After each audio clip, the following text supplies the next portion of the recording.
Hello and welcome to the channel of Women's Strength Society. I'm Dragana and I'm coaching women how to become their strongest and most confident self through strength training and body transformation. Both changed my life completely, and I want to teach what I've learned along the way and give this to other women so that they can really create the life they want to live and feel their best. And today we will go into strength training, big topic, and especially your training program, because you can pick some exercises on Instagram and just do them and follow them, or maybe also get a training program from the staff at your gym. But what I've seen very, very often is that the people are not getting the results they wish for. So they're not creating the results. They put all this work in, they're going to the gym, they think they are doing a lot, but in the end they're not getting the results, and this really freaks me out. So today I will teach you what 5 things your training program needs. So make sure to listen up and double check if your current training program does all of these variables. And if not, maybe to search for another coach or really buy a structured training program and not pick just random exercises that you find cool on Instagram, or workouts that you are maybe saving from Instagram influencers or people like that. So really follow a structured plan that allows you to progress over time, because you're putting work in and you should get something out of this and not just train. I mean, you can also train and just have fun, but don't expect then to create a different shape, a different body, build muscles, lose body fat, stuff like that. Get fitter over time. So what makes a training plan really good? These following things should be included. We will start with number 1, which is the exercise selection. I mean, it seems pretty obvious, because if you don't know which exercises to do, how to train, but the plan should really tell you what exercises to perform and in which order. So not just listing 10 exercises randomly, but have an order that actually makes sense for you. And it should also suit your personal morphology and also your experience in the gym. Because if you're an absolutely beginner, you may not feel that confident stepping to the squat rack and grabbing the barbell and doing back squats, because you don't know what is this movement actually about, what is a hip dominant, a knee dominant movement, how to perform it, is the 20 kilo barbell even too heavy for me? Could all be the case. So the training program should really suit your experience that you have in the gym, your training level, and maybe you will start with the goblet squat and not going straight to the barbell back squat. And yeah, as I said, everyone can prescribe a squat or a hip thrust, but is it really what you need for your goals?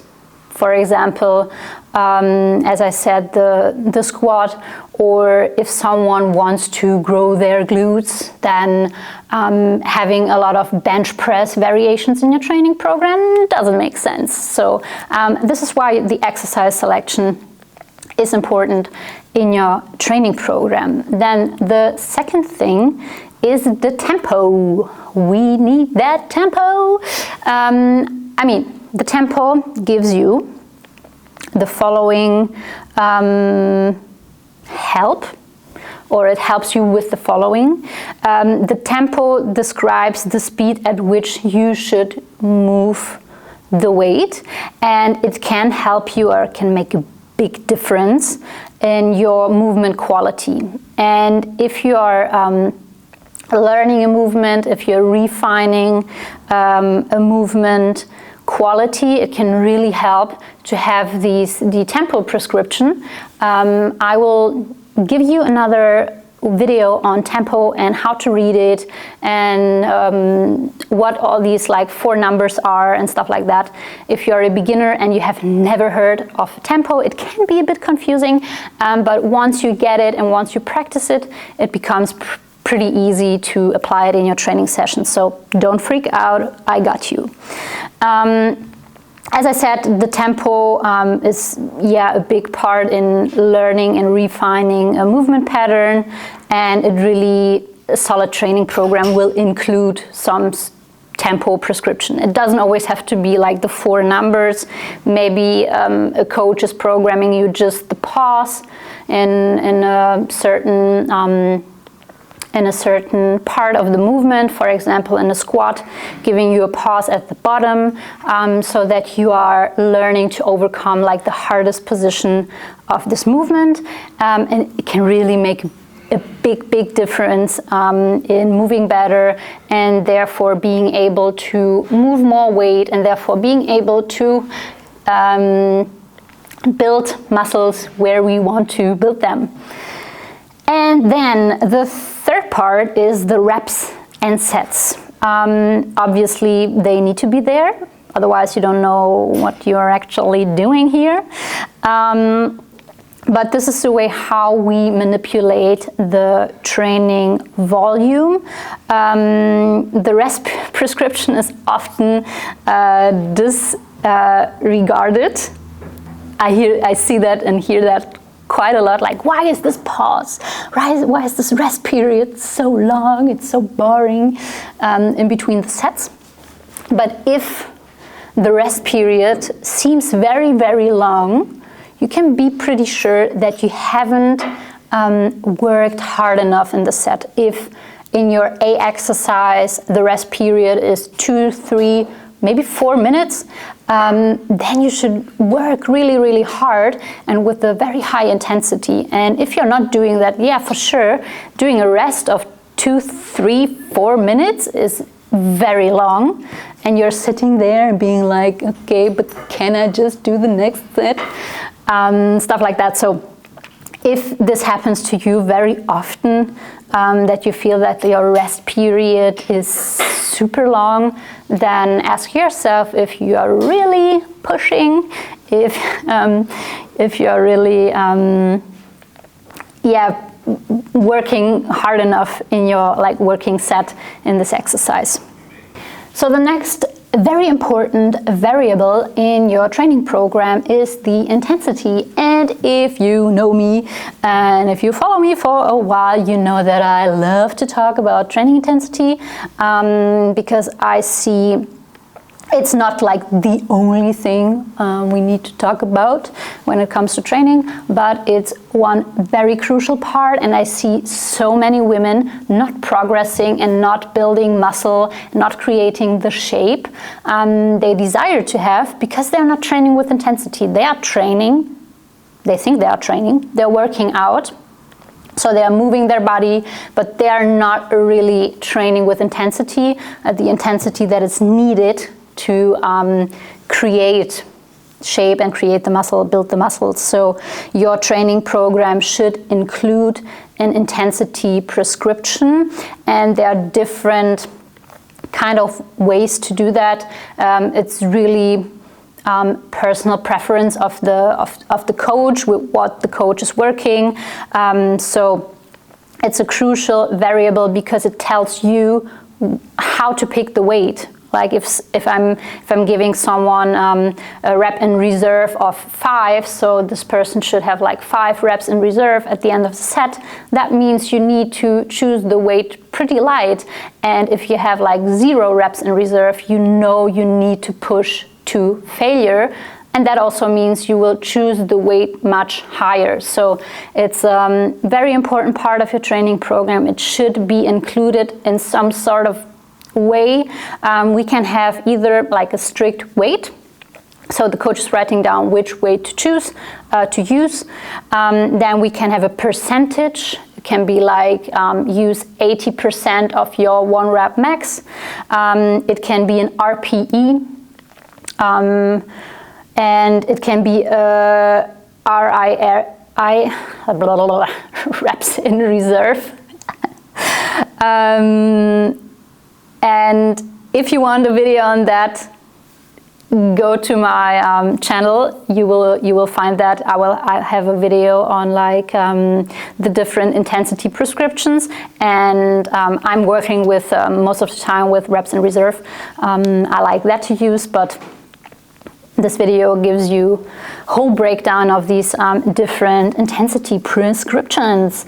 And then last but not least, the last variable of your training program should be individual adjustments.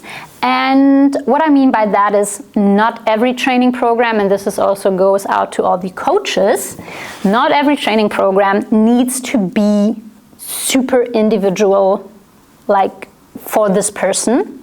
What I mean by that is we all need to follow some kind of these different movement patterns in our training programs. So we will have knee dominant movements, we will have hip hinge movements, we will have vertical horizontal push, vertical horizontal pull, and we will have core movements, maybe also some carries. It really depends on what the goal of the training program is, but I'm really talking just about like strength training, not about athletic training, which also has like some plyometrics in it and stuff like that. But it needs to have individual adjustments, yes, because your life may change, your recovery may be a bit different this week than the last week, so I will program maybe a deload week for a client. This is what I mean with individual adjustments, more than every training program needs to be completely different for all human beings on earth, because there are movement patterns, there are exercises that work, and we need to get stronger in them. Someone who is advanced in training will have the same exercises mostly than a beginner, especially the same movement patterns. Maybe it differentiates in having a goblet squat and a back squat, but then also a beginner can start after the goblet squat with a back squat. The difference will be different weights, so the one who's more advanced will move more weight, the one who's a beginner will start small. So this is what I mean with individual adjustments, and this is where a coach comes in handy, because a coach has a very objective view on your training and your recovery and your progress and performance and stuff like that. So the coach can then make adjustments on the go, because life is dynamic and so is the training process. So these are the 5 things your training program needs. You need the exercise selection, you need a tempo prescription in some sort of way, you need reps and sets, you need the rest period between the sets, you need the intensity, and you need individual adjustments as needed. So have a look at your training program, see what your training program does have and what not. And I hope that helped. Drop a comment if you like, leave a like if you like it, and make sure to hit the subscribe button. Bye bye.